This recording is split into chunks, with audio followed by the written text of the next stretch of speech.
Hello, तर आपण आज बघणार आहोत सँडविच रेसिपी. तर सँडविच रेसिपीसाठी लागणारे साहित्य तुम्ही बघू शकता आपण काय-काय घेतलं. तर आपण आता काकडी कट करून घेणार आहोत. काकडी बारीक कट करून घ्यायची आहे. त्यानंतर आपण कांदा घेणार आहोत. कांदा देखील आपण बारीक कट करून घेणार आहोत. कांदा कट झाल्यानंतर मी गाजर घेतलं आहे. गाजर आपण बारीक कट करून घेणार आहोत. त्यानंतर मी पत्तागोबी घेतली आहे. पत्तागोबी देखील आपण बारीक कट करून घेणार आहोत. त्यानंतर मी टोमॅटो देखील बारीक कट करून घेणार आहे.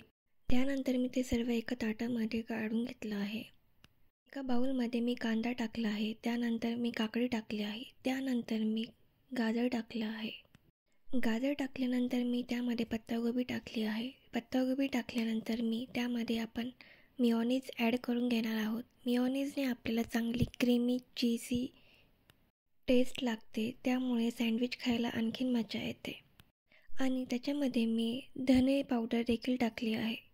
धने पावडर टाकल्यानंतर मी त्याला पूर्णपणे मिक्स करून घेणार आहे.